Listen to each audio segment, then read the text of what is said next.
Hey folks, Dave back here in Studio B with another project video recap, so to speak, as I played the 1969-70 playoffs using Shootout Hockey.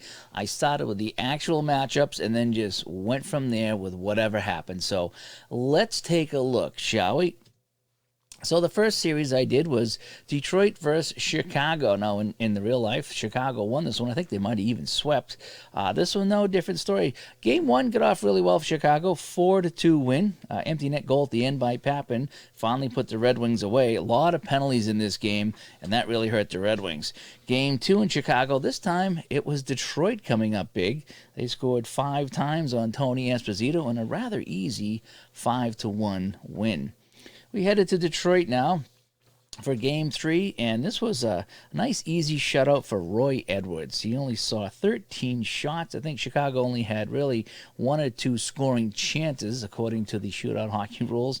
And Del Vecchio picked up both goals for Detroit in a 2-0 win. Different story in Game 4. Chicago came to play. In fact, Detroit didn't get any scoring chances in this game, and that's rare. They had a 61-66 chance. I just didn't roll any high numbers in this one. Brett Hull with the hat trick in this one, all Chicago, and the series was tied up.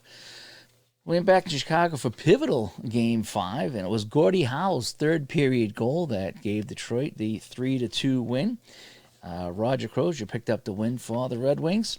And we would go to Game 6. Back at Detroit, Detroit took care of business.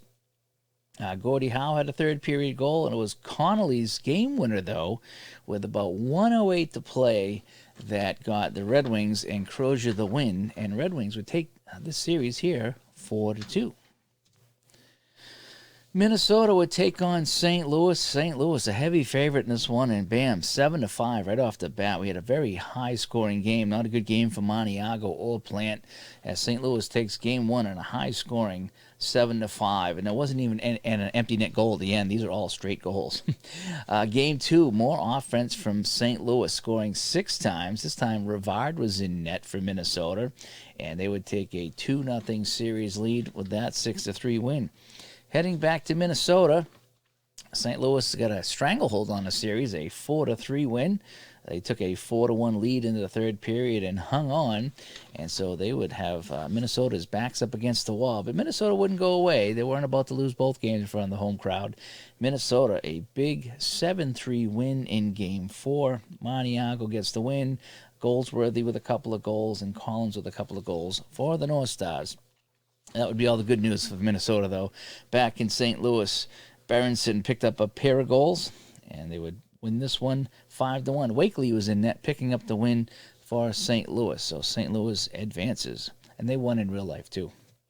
Boston, New York. As you know, Bruins, not only did they win this series, but they actually went on to win the Stanley Cup. Well, things started good in Boston. They picked up 4 power play goals in a 5-2 Game 1 win, and they were off and running.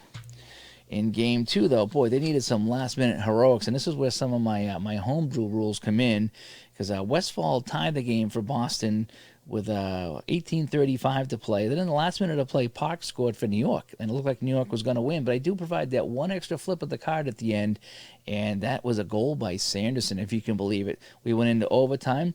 Bruins pick up a rare power play in overtime. Hodge scores on the man advantage. Bruins, boy, a lot of scoring chances in this one. Probably had a dozen scoring chances. They win this one 6-5 in overtime, 2-0 lead in the series. We go back to New York, and, well, we didn't have any and you wonder who was going to win this one. 7-2 Boston. They scored 4 times in the second period and just crushed goaltender Terry Sawchuk, who was in net for Jockerman in this one, as Jockerman had lost back-to-back games. So Bruins, 3-0 series lead with a 7-2 win. Game 4, Jockerman back in net, and he held the Bruins to just 1 goal. In fact, Bobby Orr scored on the last flip of the game just to get Boston on the board. They would lose this one 4-0, and New York was not about to give up, and they didn't. going back to Game 5, and this is where the series really changed. I remember feeling this when I rolled the dice in this one and flipped the cards. Boston had 12 scoring chances. They could only get 2 goals, and I could feel it, and I knew that they blew it at this point there. And they did. Ballin with a pair of third-period goals as Rangers scored 3 times in the third. They were trailing 2-1. The Rangers scored 3 times in the third to steal this one 4-2. And now we're going back to New York for Game 6. Could they collapse? Well, yes, they did. The Rangers pick up a 6-3 win. Boston can't get anything going. Jacquemin is red hot. And guess what? The series is now tied 3-3 heading back to Boston. And this wasn't even close, folks. The Bruins actually picked up a 5-minute major at the end of the second period. Rangers scored 2 times in the third, cruising to the 5-1 win and coming back from 3 down in the series to win it 4-3. Yeah, that actually happened. Then we had the other series. We had Oakland, Pittsburgh, and folks, look out for the Seals. Okay, they went into Pittsburgh in Game 1, and they snuck away with a 3-2 win. Game 2, though, this went to Pittsburgh. 3 goals. They got 2 in the third period, including a late one by Wojtowicz, if I said his name correctly. And it was Smith and Smith. We had 2 Smiths in there, 1 for each team. Pittsburgh ties the series at 1-1. Seals, though, they get down to business. Game 3 in Oakland. Vadnais, pair of goals. Ferguson, pair of goals. And they were all over the Pittsburgh Penguins 6-4. They take a 2-1 series lead, and they made it 3-1 series lead as they take Game 4 3-2. Another big game by Smith, Gary Smith in net for the Seals, and oh boy, the Seals are looking at winning the playoff, folks, and they did. We went back to Oakland. Back to Pittsburgh. This was overtime, Game 5. Okay, Vadnais would tie the game at 3-3 late in the third period for the Seals. And then in overtime, 7:47 into overtime of Game 5, Hickey scores. And would you know it, folks, the Seals take this playoff series 4-1. Headed back to the East, we had New York versus Detroit. Winner goes to the Cup Finals in Game 1. In Detroit, we needed some overtime here. It was actually a last-minute goal by Whiting, tied it at 3-3 for the Rangers, but Stemkowski on a power play in overtime would get the Detroit Red Wings a 4-3 win in overtime in Game 1 to take a series lead. Back in Detroit for Game 2, though, Rangers coming back strong. A late goal by Rod Gilbert, 1:10 left to play in the game, would be good enough for a 3-2 win, and they would tie the series at 1-1. Heading back to New York. New York was all business. They cashed in 4 times. Jacquemin making 28 saves in the win. They win this one 4-2. Game 4, though, Detroit wasn't going away. They showed up. They got a 2-2 after 1, and then a pair of goals by Gary Unger, including an empty netter to seal things off. They got Edwards the win.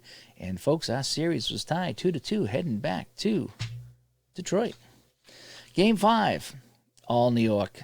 They were all business in this one. I think they had 7 different goal scorers, if I count this correctly, and a 7-3 win. Crozier was in net for Detroit. They scored 4 times on Crozier in the first period. Crozier wasn't in net for the second period, I can tell you that.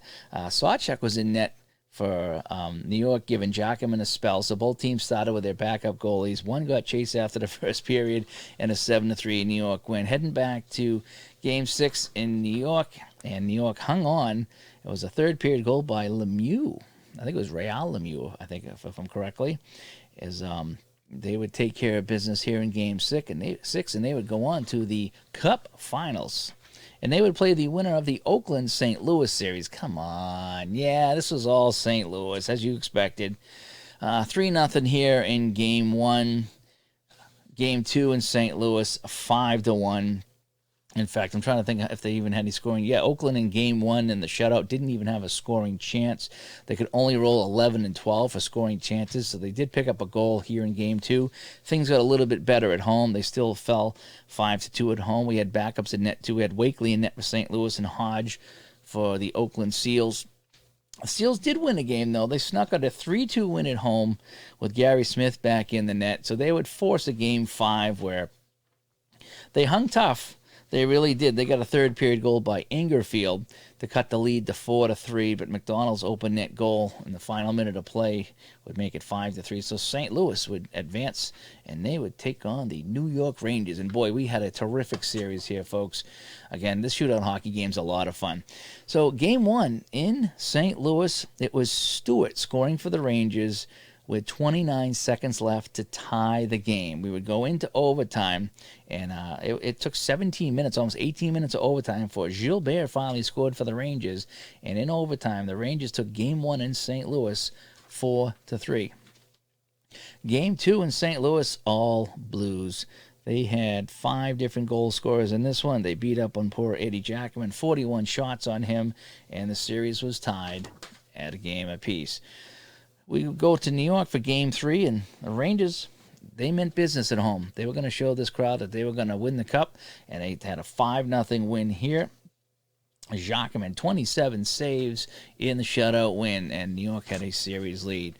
But the Blues, they're a tough team. Every time I play the 69-70 Blues, no matter what game it is, they are a tough team, okay? St. Louis here, 2-1 win. They trailed 1-0 going into the third, and it was goals by Boudreaux and then Anderson in the final minute of play. I get a lot of final minute goals. It was really exciting when I do it that way.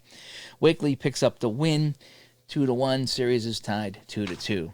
Pivotal game 5 back in St. Louis, and this one needs OT as well. It was Terry Crisp scoring with 5 minutes to play in the third on a power play to tie it at 2-2, and then in overtime, the first flip of the card goes as a scoring chance for St. Louis, and St. Martial scores unassisted for the Blues, and they are on the verge of the Stanley Cup. We go back to New York, game 6.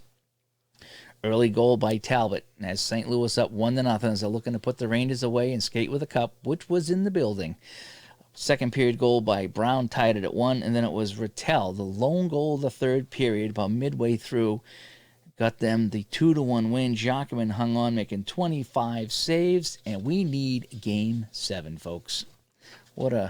No better way to round out a tournament like this that I played, or a playoff series like this, than going game 7, going the distance. 2 of the games in the series going to overtime, and here we are. Park scores first for the Rangers. They go up 1-0, but Barclay Plager, the defenseman, Barclay Plager scored 2 goals in the second period. McDonald got 1, and it was 3-1 St. Louis heading into the third period. Midway through the period, Ballin scored on a power play to make it 3-2. But that would be it. Goyette found the open net with 57 seconds left. And Jacques Plante makes 23 saves in the win. St. Louis wins 4-2. They win the series 4-3. And St. Louis is your champion in my 69-70 playoff replay, with Plante, the goalie, being my series MVP or my playoff MVP. So, all in all, a good time. Had a lot of fun with this. Shootout hockey is such a fun game. And I keep going back to the 69-70 season, thinking I'm going to get the Bruins to win the cup. And boy, I tell you, they have a hard time winning it. This St. Louis team is tough. Everything I've done with the 69-70 season, no matter what game I play, St. Louis Blues are a tough team. And it's just weird that they got swept 4-0 in real life by the Bruins back in the day. You know, the Bobby Orr Flames with the air. We'll probably remember that. But that's one of the things we're going to talk about on the Digital to Dice podcast coming up, is things that don't go as expected or as you thought they would. And the St. Louis Blues team is one of the reasons we're going to talk about that. So anyway, I'm Dave. I hope you enjoyed the video. Hope you enjoyed the recap here. It's kind of fun doing these video recaps. I mean, I enjoy typing it out and posting it, but sometimes it's good to talk about it and have the box scores in front of me and get a little bit more in depth. So we'll talk to everybody later. Bye-bye.